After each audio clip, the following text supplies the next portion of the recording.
ठाकरेंचे खासदार एकनाथ शिंदेंच्या भेटीला सूत्रांची माहिती।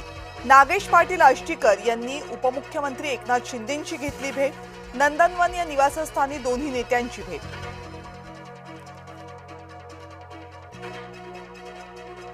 शिवराज मोटेगावकरला दिल्ली सीबीआय न्यायालयामध्ये हजर केलं। शिवराज मोटेगावकरला लातूरमध्ये करण्यात आली अटक। मोटेगावकर आरसीसी कोचिंग क्लासेसचे संचालक।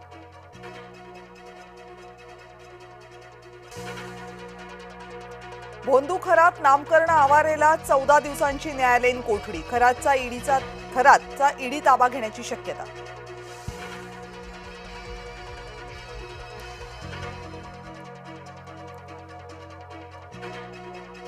नीटच्या निकालापूर्वीच खासगी कोचिंग क्लासेसची जाहिरात। सीबीआयनं चौकशी केलेल्या मुलीला केमिस्ट्रीत पैकीच्या पैकी गुण। नीटच्या निकालापूर्वीच लातूरमधील खासगी क्लासची जाहिरातबाजी।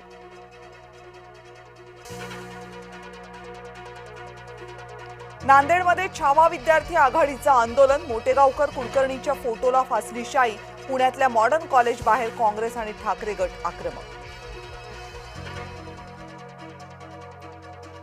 नीट पेपर फुटी प्रकरणातील आणखी एक अपडेट। जय महाराष्ट्रच्या हाती। महाराष्ट्रातील आणखी एक मोठं कोचिंग सेंटर सीबीआयच्या रडारवर। भोंदू खरात आणि नामकरण आवारेला सिन्नर न्यायालयात केलं हजर। पोलीस कोठडी संपल्यानं दोघांनाही न्यायालयामध्ये सोबत केलं हजर।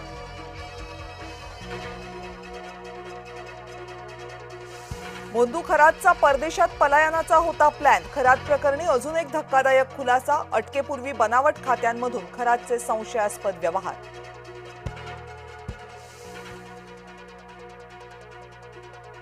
राष्ट्रवादीत अंतर्गत संघर्ष। निवडणूक आयोगाला दिलेल्या 2 वेगवेगळ्या पत्रांमुळे वाद। सुनेत्रा पवारांच्या अध्यक्षतेत होणार पक्षातल्या वरिष्ठ नेत्यांची बैठक। विधान परिषदेच्या द्वैवार्षिक निवडणुका जाहीर। एकूण 17 जागांसाठी 18 जून रोजी होणार मतदान। 17 जागा स्थानिक स्वराज्य संस्था मतदारसंघातल्या। विधान परिषदेत उद्धव ठाकरेंची फक्त 31.58% उपस्थिती। सदस्यांच्या उपस्थितीची आकडेवारी आली समोर।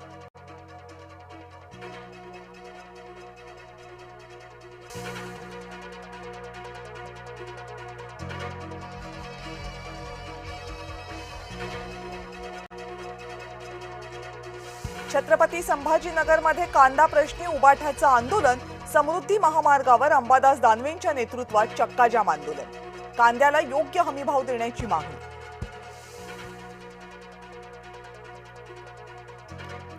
शासकीय बैठकांसंदर्भात राज्य सरकारचा मोठा निर्णय। मुंबई बाहेरील मंत्र्यांना बैठकांसाठी येण्याची गरज नाही। सूत्रांची माहिती। मुंबई बाहेरील मंत्र्यांना बैठकांना ऑनलाईन उपस्थित राहण्याच्या सूचना।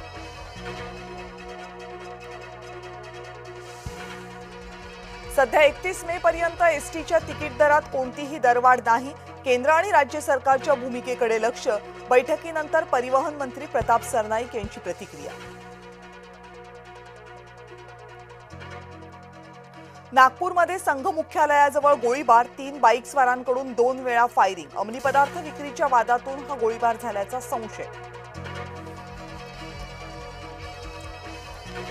महागाईची झळ। भाज्यांचे भाव दुप्पट। घरखर्चासह बजेट कोलमडलं। मुंबईसह उपनगरातल्या बाजारपेठांमध्ये भाज्या महागल्या।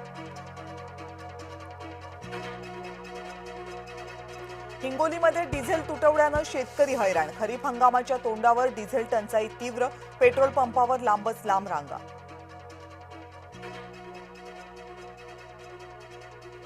देशभरातील औषध विक्रेत्यांचा 20 मे रोजी लाक्षणिक बंद। पुण्यातल्या 15,000 औषध विक्रेते बंदमध्ये सहभागी होणार। औषध विक्रीत नफ्याची मर्यादा वाढवण्याची सरकारकडे मागणी।